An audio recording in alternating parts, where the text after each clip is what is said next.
And what I think is really unique about Glensheen is that Chester and Clara Congdon, who built this house, Chester was a political animal himself. And so I think it would do an injustice to Chester to not talk about that side of him as well. Especially because in his later life, it definitely seemed to consume a big part of his everyday. So this is a picture of Chester Congdon around the time he ran for legislative office. To give you an idea of the timing, this home is built and finished, you could argue, in 1908, and then they move in officially in 1909. He runs for state legislative office for the first time in 1908 and is elected in 1909.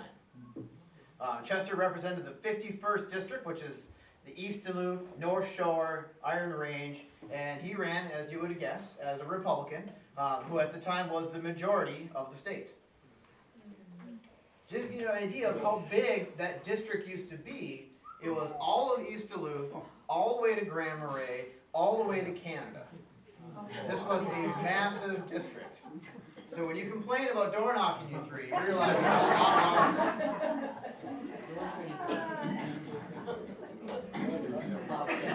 To set the stage a little bit, in 1908, Theodore Roosevelt is just ending his presidency.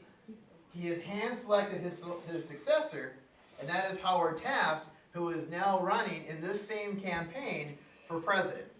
To give you an idea, Theodore Roosevelt had just accomplished a lot in his short tenure as president. And so the country has really started moving fast. There's a new spirit in this country, and then it moves into this guy. But in a totally different direction, but that's a whole other conversation.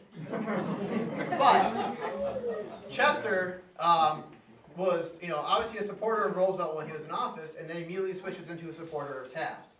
And so Chester has been kind of an active Republican even prior to him running for office. But what's kind of fun is in 1908, he's asked to run. So why did Chester Congdon run in 1908? Because you may ask yourself, if someone can build a house this large in 1908 and have enough money to do this, does he really want to run for the state legislature? He's probably got a few other things going on in his life. How the newspaper put it in the Duluth News Tribune is that Congdon and Buck would make good laws for the community, and that the other article was strong men for the legislature. The Duluth News Tribune at this point is pretty much the Republican propaganda paper in the city of Duluth. And so, I mean, literally, like, the campaign slogans are, like, verbatim. And what I love about this is the Duluth Herald is completely the Democratic propaganda paper of the time. And so the two are waging war, and you'll see a little bit of that later. But I just love that how this article is written is, a lot of the strong businessmen in Duluth approached the Chester Congdon and George Buck and convinced him to run for office. I don't think that's really what happened. What really happened is the Tonnage Tax of 1908. Chester made all of his wealth primarily through mining. And the state legislature had this grand idea in the Twin Cities. They said, hey, look, Northeast Minnesota has all of these iron ore resources that are leaving our state. How about we tax it, and that tax will go to the entire state, not just Northeast Minnesota. To give you an idea, and part of Chester's complaint is at this point in time, 22% of all income for the state of Minnesota comes from Northeast Minnesota. Wow.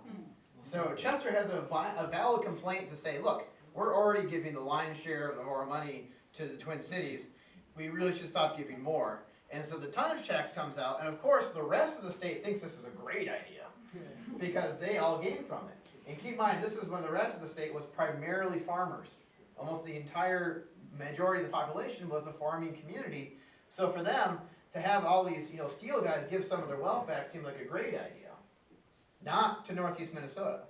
And so Chester's fight wasn't necessarily to kill the tax, but he thought the tax should be isolated to just Northeast Minnesota so that we would gain the benefits of this tax.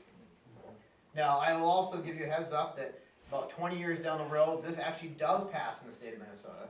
And that's why today, every school district in the state of Minnesota does have a subsidy that comes from the iron ore money that comes from our state. Which is little known, but actually it did eventually pass. So, but it had to pass after Chester died. I do get a kick that this is the brief that was put around to convince people that the tonnage tax was a terrible idea. Distributed by Chester. This is the brief that was pushed up by everyone else. And notice that it has this very much like a taxpayer language because it's a way to lower your taxes if we tax the Iron Range. But there were other issues on Chester's campaign. The other issue, he wanted to redistrict northeast Minnesota. As you saw the map, it was a very weird map of the districts at the time. And so Chester was going around campaigning that if you elect me, I'm going to make sure that I can be chair of the apportionment committee so we can have more districts in the city of Duluth so that we can have more weight in St. Paul. And it was a constant message that he gave throughout his campaign. And I will step forward and tell you that when he is elected, just to show you how powerful Chester was, he becomes chair of the apportionment committee in his freshman year in the state legislature. For people who know politics, that's unheard of. It's one of the most powerful positions you can get, and he got it walking into the legislature.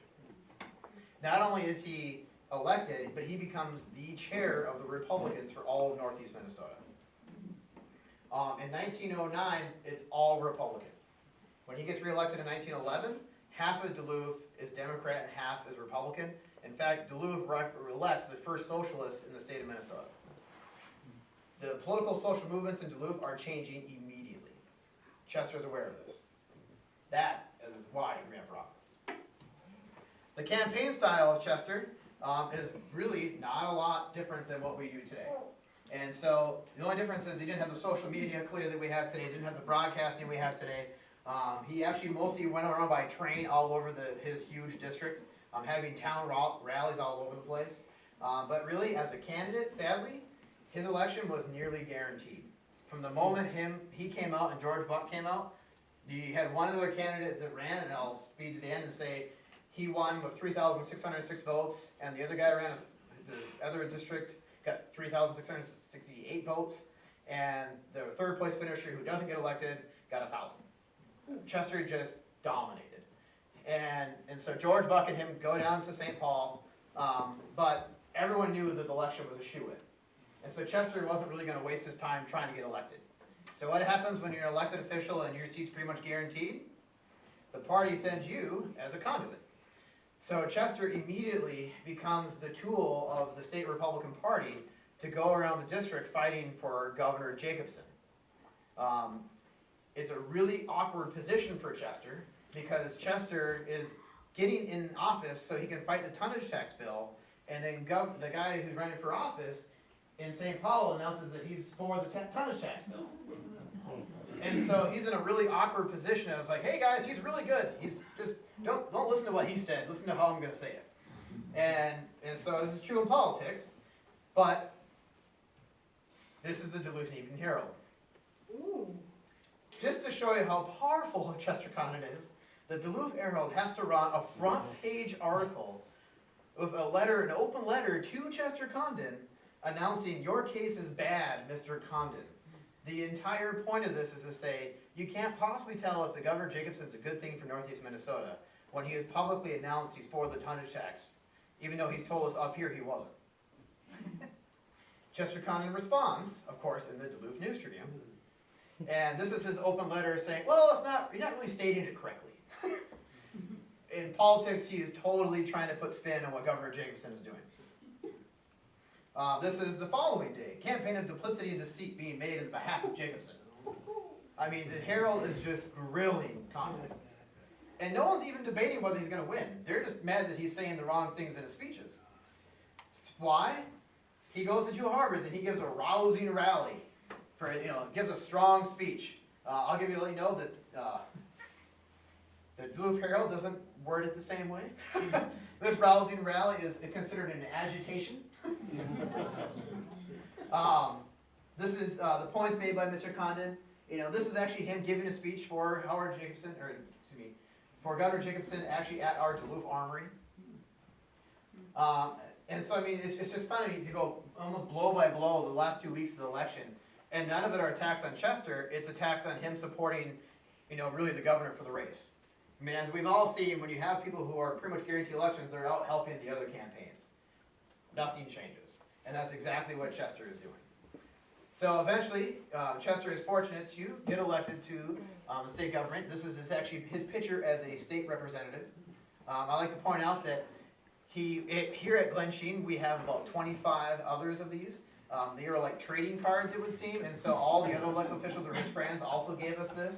And literally it's the exact same pose, it's at their desk. I've asked some of the current representatives whether they have a desk similar to this, because it'd be kind of funny to restage this. But it's, it's one of the great things about Glensheen, we have all this collection still, so we can still tell a lot of these stories.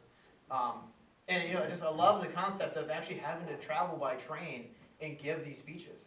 So Chester, from day to day, is going from Virginia, Minnesota. He goes all the way up the shore. He stops in 2 harbors. He hangs out in Duluth. I mean, he is just a nonstop campaign machine. And once again, he's got a lot going on in his life at this time.